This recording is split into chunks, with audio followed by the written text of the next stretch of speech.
Let's say you discover a magical gold coin that doubles every 25 years. 75 years later, you'd only have 8 coins. But 1,000 years later, you'd have over 1 trillion. And in just 4,600 years, your gold coins would outweigh the observable universe. This periodic doubling is an example of exponential growth. And while we're not in any danger of discovering a real-life golden goose coin, something almost as consequential has been growing like this for the past 200 or so years: the global economy. Many economists think that an eternally growing economy is necessary to keep improving people's lives, and that if the global economy stops growing, people would fight more over the fixed amount of value that exists rather than working to generate new value. And that raises the question, is infinite growth possible on a finite planet?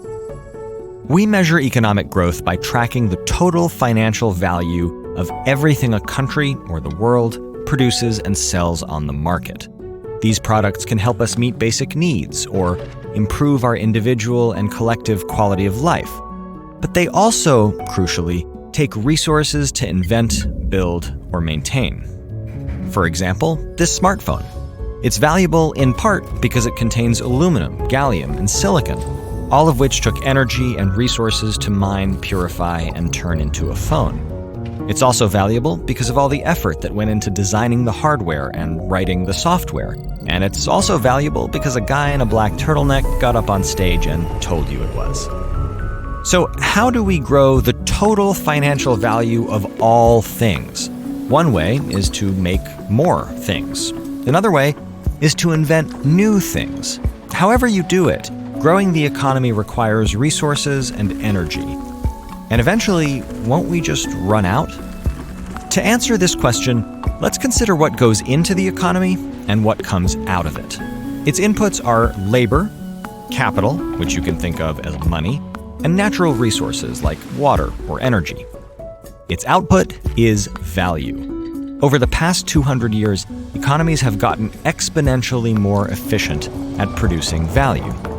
If we, as a species, are able to keep upgrading our economies so that they get ever more efficient, we could theoretically pump out more and more value using the same, or let's be really ambitious here, fewer resources. So how do we do that? How do we increase efficiency? With new technologies. This is where we hit a snag. New tech, in addition to making things more efficient, can also generate new demand, which ends up using more resources. We're actually not in imminent danger of running out of most resources, but we have a much bigger and more immediate problem. The global economy, and in particular those of rich countries, is driving climate change and destroying valuable natural environments on which all of us depend: soil, forests, fisheries, and countless other resources that help keep our civilization running. So what should we do? This is where economists disagree. Most economists think that new ideas will be able to fix most of these problems.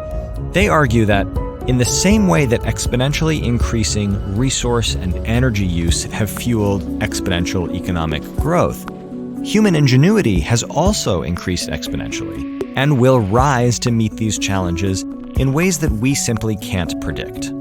For example, between 2000 and 2014, Germany grew their GDP by 16%, while cutting CO2 emissions by 12%. That's impressive, but it's not cutting emissions fast enough to limit warming to 1.5 degrees Celsius.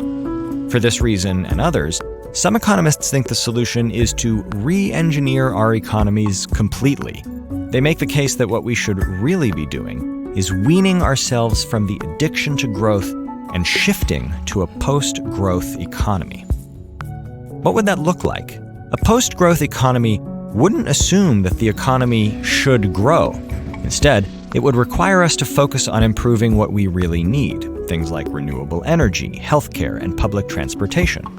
To do that, post-growth economists suggest that rich countries should do things like guarantee living wages, reduce wealth and income inequality, and ensure universal access to public services like healthcare. In such an economy, people would be theoretically less dependent on their jobs to earn their living or get healthcare, so it might be more feasible to scale down production of things deemed less necessary. But this raises other questions. Who gets to define what's necessary? How would we resolve the inevitable disagreements? Could we really do away with entire industries?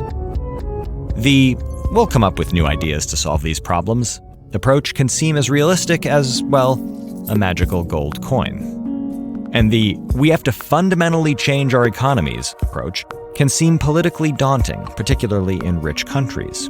But one way or another, we have to find a way to benefit everyone while also taking care of our planet.